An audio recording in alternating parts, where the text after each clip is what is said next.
ওয়ালাইকুম। আহ, খুব সুন্দর সর্ষের আবাদ হয়েছে আমাদের কালিয়াকৈর উল্লাপাড়া সিরাজগঞ্জের জমিগুলোতে। আসলে খুব সুন্দর, হেলদি এবং রোগমুক্ত। সেই নিয়ে আমাদের আজকের প্রতিবেদন। কৃষকরা কি ধরনের ক্ষতির সম্মুখীন হচ্ছে, কি ধরনের রোগ বালাই হচ্ছে, সেই বিষয়ে আজকের আমাদের এই প্রতিবেদন। মাঠকে মাঠ জমিতে কিন্তু তারা রোপণ করেছে সরিষা, দেখতে পাচ্ছেন। তো আজকের প্রতিবেদনটি দেখতে থাকুন। তো আমরা কালিয়াকৈর মৌজাতে দেখতে পাচ্ছেন জো কম ছিল, এই জন্য এই গাছে কিন্তু গাছ খুবই কম বের হয়েছে। শাহিন ভাই একজন সফল উদ্যোক্তা। ভাই, কয় বিঘে জমিতে চাষ করছেন? আমি সোয়া পাখি বলি। সোয়া পাখি না? সোয়া পাখি সমান কতটুক? সোয়া পাখির সময় হচ্ছে 1 বিঘা 5 কাঠা। 1 বিঘে 5 কাঠা। ও, এক পাখি মানে 1 বিঘে না? এটা তো টাঙ্গালি বলে।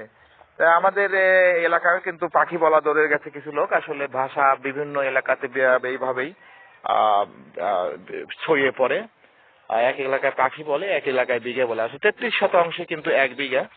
শাহিন ভাইয়ের ক্ষীরার জমিগুলো কিন্তু একটু লেটেস্ট বুনেছে, এই জন্য ক্ষীরে গাছগুলি তেমন একটি বড় হয় নাই, সেই জন্য একটু চর্চা করছে, হয়তো বড় হয়ে যাবে অল্প দিনের মধ্যে।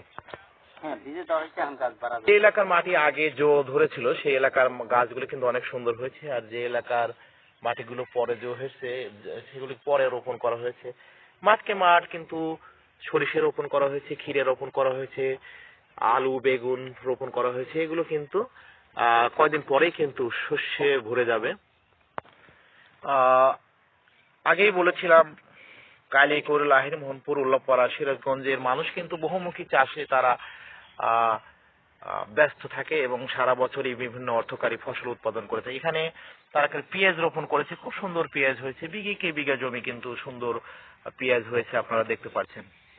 তো আমরা বলেছিলাম যে লাহিড়ী-মোহনপুর এলাকার কালিয়াকৈর গ্রামের সবাই কিন্তু